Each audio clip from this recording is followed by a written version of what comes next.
MMA Boxing Talk here. This video is going to be a UFC preview for 2016. Now, I'm not going to be able to go through all the divisions. That'll take too long for one video.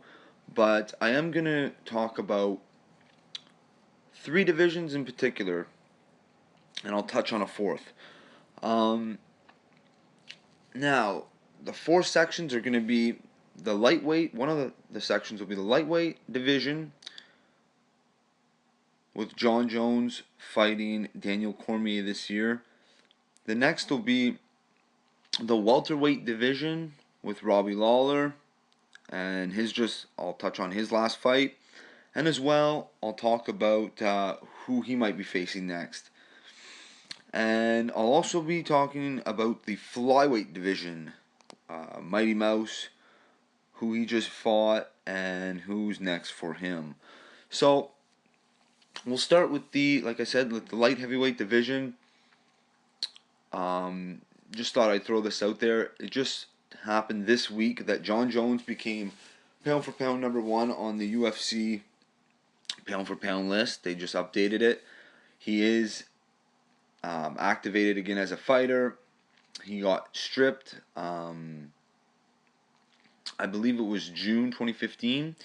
And once he got stripped, Daniel Cormier fought Rumble Johnson for the new light heavyweight championship, for the new belt, and DC won 3rd round rear naked choke against Anthony Rumble Johnson.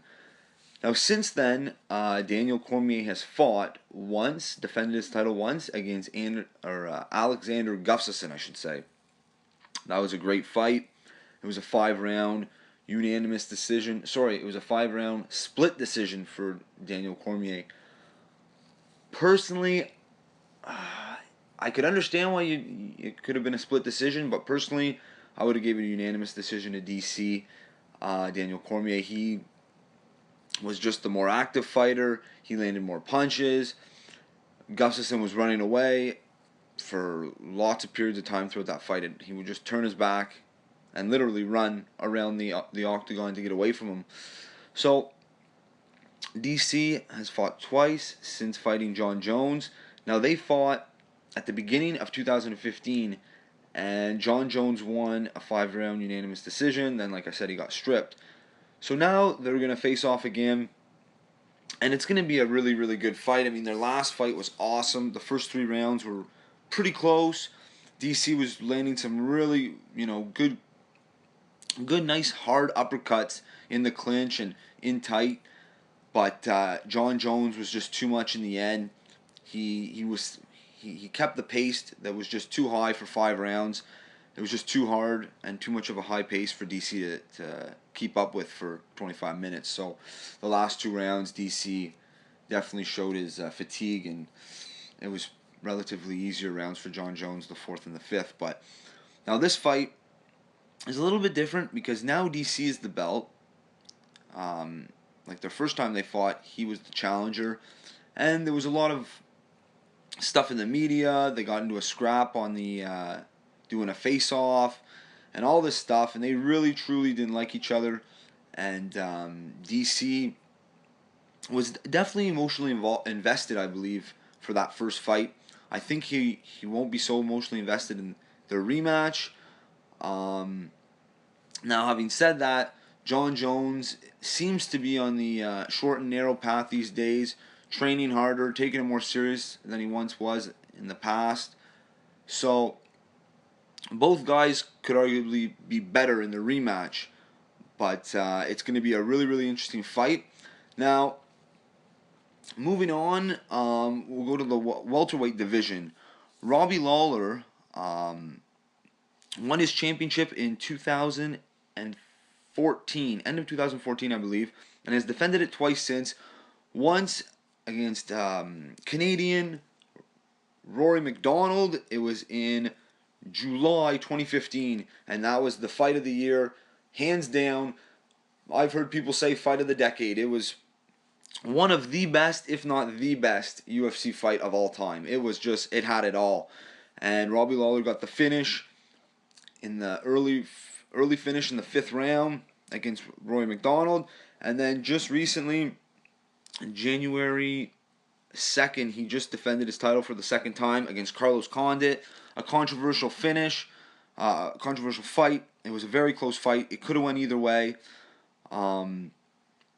But Lawler ended up prevailing and getting the split decision victory. Now, what is next for Lawler? That's a good question, because that division, since GSP left, George St. Pierre left, it's been lacking a little bit. Now, Lawler has fought Hendricks twice already, lost to him once, a close fight, and beat him once to take the belt from him.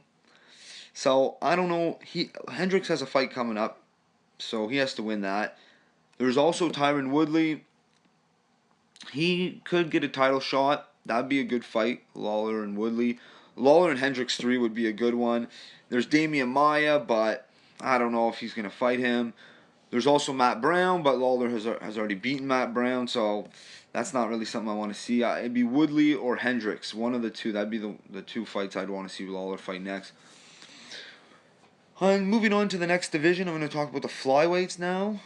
Mighty Mouse Johnson has been the champion ever since the division opened in late 2012, early 2013. I'm not 100%. Now, he's beaten the who's who in that division. Now, it's not a super stacked division, but the two best guys in that division other than him, John Dodson and Joseph Benavidez.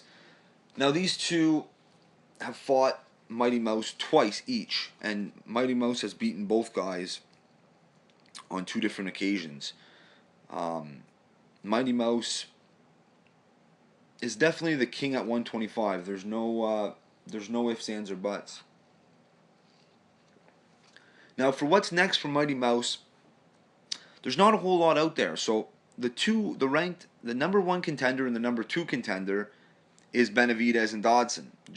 Mighty Mouse has already beaten them twice apiece, so he's not going to be fighting them. He just beat Dodson in his last fight anyway.